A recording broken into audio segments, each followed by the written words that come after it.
Mateo capítulo 26 versículos 31 al 35 dicen de la siguiente manera: Esa misma noche les dijo Jesús: todos ustedes me abandonarán, porque está escrito: heriré al pastor y se dispersarán las ovejas del rebaño. Pero después de que yo resucite, iré delante de ustedes a Galilea. Y Pedro le responde al Señor: aunque todos te abandonen, yo jamás lo haré. Te aseguro, le contestó Jesús, que esta misma noche antes de que cante el gallo me negarás 3 veces. Aunque tenga que morir contigo, insistió Pedro, jamás te negaré. Y los demás discípulos dijeron lo mismo. Solo faltaban unas pocas horas para que arrestaran y crucificaran al Señor Jesucristo, y Jesús les advierte acerca de la debilidad que ellos van a mostrar cuando nieguen conocerle. Y vamos a ver en esta hora precisamente ese contraste entre la debilidad humana y la fidelidad del Señor. Vamos a ver pues la fidelidad del Señor ante la debilidad del mortal. En 3 ocasiones ya el Señor les había dicho a los discípulos que iba a ser crucificado, pero que al tercer día resucitaría. La primera vez que les dice eso, Pedro, tomándolo aparte y queriéndolo corregir, le dice: de ninguna manera, Señor, esto no te sucederá jamás. En la segunda ocasión, la Escritura dice que los discípulos se entristecieron mucho. En la tercera y última ocasión es Lucas, el Evangelio de Lucas, quien nos dice que los discípulos no entendieron nada de esto. Y luego sigue diciendo Lucas: les era incomprensible, pues no captaban el sentido de lo que les hablaba. Para ellos, para los discípulos, era inexplicable que el Hijo de Dios, para quien nada le era imposible, se dejara arrestar, se dejara maltratar y finalmente lo fueran a crucificar. No podían entender un Mesías así. ¿Por qué? Pues hay que entender a los discípulos, porque al Mesías que ellos habían visto era un Mesías que sanaba enfermos, que echaba fuera demonios, que daba vista a los ciegos y les daba la capacidad de oír a los sordos, que levantaba a los paralíticos, incluso que levantaba de entre los muertos a las personas y los resucitaba, como por ejemplo el ejemplo de Lázaro. Habían visto a un Mesías que incluso con autoridad sobre la misma naturaleza, acallando el embravecido mar, deteniendo las olas embravecidas. Y no podían entender que ese mismo Mesías, que tantos milagros había hecho desplegando su gloria y su poder, ese Mesías que se había transfigurado ante ellos con aquella gloria divina que resplandecía sobre su rostro, dice que su rostro resplandeció en aquel momento de la transfiguración, según Mateo 17, como con la luz del sol, ¿verdad? Bueno, pues no entendían. Y aquí hay una enseñanza para todos y cada uno de nosotros. Hay situaciones y seguirá habiendo situaciones en las que nosotros atravesemos o a nuestro alrededor veamos que no logremos entender.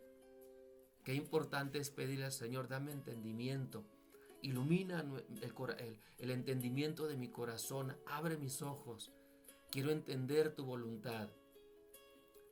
Y Dios, puede ser que Dios nos dé entendimiento y nos traiga aquella revelación, ilumine nuestro corazón y traiga esa sabiduría, ese conocimiento, esa palabra de ciencia. Pero ¿y si no? ¿Y si hay cosas que suceden y no logramos entender? A pesar de que le pidamos al Señor: ¿por qué está pasando esto? ¿Para qué está sucediendo aquello? ¿En qué podemos descansar? Podemos descansar en la naturaleza fiel, incambiable de Dios. Dios es sabio, Dios es santo, Dios es justo, Dios nunca hará alguna cosa por capricho, sin sentido, sin propósito alguno. Podemos descansar entonces en la sabiduría de Dios, podemos depender y confiar en Él plenamente. Entonces, cuando cosas pasen a nuestro alrededor y no las entendamos, le vamos a decir: Señor, tú lo sabes todo. Le vamos a decir, Señor, tú eres bueno. Le vamos a decir, Señor, tú eres santo. Y tú estás haciendo las cosas siempre con propósito, siempre con sentido. Y ahí podemos descansar. Es importante hacerlo. Los discípulos no lograban entender un Mesías así, y esa falta de entendimiento va a ser clave al momento en que ellos abandonen a Jesús. Jesús les advierte que antes del amanecer todos lo abandonarían. Les dice que aquella madrugada aquel grupo de 11 discípulos que estaban temerosos, inseguros, iban a experimentar en carne propia cuán lejos estaban de cumplir sus promesas de seguir a Cristo hasta la muerte. Jesús les había dicho meses atrás, el que no toma su cruz y me sigue no es digno de mí. ¿Y qué les estaba dando a entender ahí? Pues estaba dándoles a entender que si querían ser sus discípulos, ellos tenían que estar dispuestos a morir por causa de Él si fuera necesario. Ellos creían que sí estaban capacitados para eso, que sí estaban dispuestos a morir por causa de Jesús, pero aquella madrugada los iba a poner a prueba, y cuando arrestan a Jesús, ellos comprueban que todavía no se ha formado esa convicción en sus corazones. Habrá momentos, mis hermanos, que las pruebas, las dificultades nos van a llevar a fallarle a Dios de forma lamentable por nuestra debilidad. Eso que ni qué, a todos nos va a pasar eso. En ocasiones, aunque seamos sinceros y verdaderamente salvos, discípulos del Señor, nuestra debilidad humana nos hará caer. Y veremos que aún hay convicciones de la fe que todavía no están bien arraigadas en nuestro corazón, pero que aquellos tropiezos pueden servirnos para aprender de ellos. En aquel grupo de 12 apóstoles solo había un traidor, pero había 11 desertores. Esta historia de los 11 abandonando a su maestro por miedo a morir es una llamada de advertencia y de atención para cada uno de nosotros, para que vivamos pidiéndole al Señor continuamente que su Espíritu Santo nos ayude, hermanos, nos ayude a serles fieles en toda circunstancia, en las buenas y en las malas. Después de la advertencia, aquí viene lo bueno, después de la advertencia, Jesús les da una alentadora, una gloriosa promesa, porque en el versículo 32 vemos que les dice, pero después de que yo resucite, iré delante de ustedes a Galilea. Este versículo nos muestra dos cosas, admirable el carácter de Cristo, nos muestra dos cosas extraordinarias del carácter del Señor. Primero, la confianza de Jesús. Mire, después de que yo resucite, les dijo, después de que yo resucite. Notemos la capacidad de Jesús de ver más allá de su dolor. Notemos la visión que tiene, que trasciende a su crucifixión incluso. Estaba consciente y seguro de lo que iba a sufrir, pero también estaba muy seguro y muy consciente de su resurrección y de su gloria posteriores. Mientras pasaba los vituperios, mientras lo estaban vituperando, mientras lo estaban lacerando, mientras estaba sufriendo todos aquellos dolores propios de la crucifixión, en su espíritu nunca dejó de ver y creer el momento de su resurrección. El escritor a los Hebreos lo dice así: por el gozo que le esperaba soportó la cruz, menospreciando la vergüenza que ella significaba, y ahora está sentado a la derecha de Dios. Fíjese cómo dice, por el gozo que le esperaba. Él vio delante de su muerte y de su crucifixión y de su muerte. Él vio delante de su sufrimiento. Y por ese gozo de su resurrección, entonces dice, soportó la cruz. ¿Cómo podemos nosotros soportar nuestro dolor? ¿Cómo podemos nosotros soportar y trascender a nuestras dificultades? De la misma forma como lo hizo nuestro Maestro. Aquí aprendemos algo muy importante entonces, que para vencer todas nuestras aflicciones presentes, hay que caminar viendo con los ojos de la fe nuestra victoria futura y segura. De esa manera podemos nosotros seguir adelante y no caer y no quedar en el intento y en medio del dolor, en medio de la prueba. ¿Cómo podemos vencer y trascender nuestros dolores?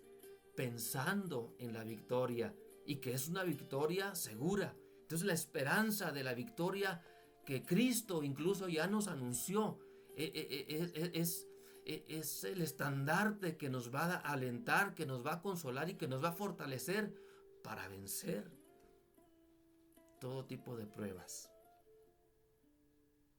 La confianza de Jesús. Pero también vemos en esa declaración que hizo cuando dijo, pero después de que yo resucite, iré delante de ustedes a Galilea. Vemos también no solamente su confianza, sino también su fidelidad. Jesús sabía que sus elegidos iban a huir ante el peligro de la muerte, y que lo iban a negar, y que lo iban a abandonar. No nomás Pedro, todos. Lo iban a abandonar en el momento de su mayor necesidad. Pero qué extraordinario que no se los eche en cara, ni antes ni después. No los condena, no los abruma con acusaciones, no les dice cobardes, no les dice traidores, no, hermanos. Más bien les dice que cuando pasen aquella prueba, lo podrán encontrar otra vez en Galilea. O sea que antes de la deserción, Jesús les anuncia su restauración. Qué extraordinario Maestro y Salvador tenemos. Es admirable la grandeza de Jesús, porque conociendo a sus discípulos en su peor cara, en su peor faceta, Él los sigue amando fielmente. De esa misma manera actúa con nosotros, porque dice la Escritura que Jesucristo es el mismo ayer, hoy y por los siglos. Él sabe que somos débiles, usted y yo somos frágiles, usted y yo somos débiles, aunque seamos creyentes, aunque seamos servidores del Señor y tengamos muchos años sirviendo al Señor, 30, 40, 50 años, seguimos siendo débiles, seguimos siendo frágiles, dependientes totalmente del amor y del poder de nuestro Señor.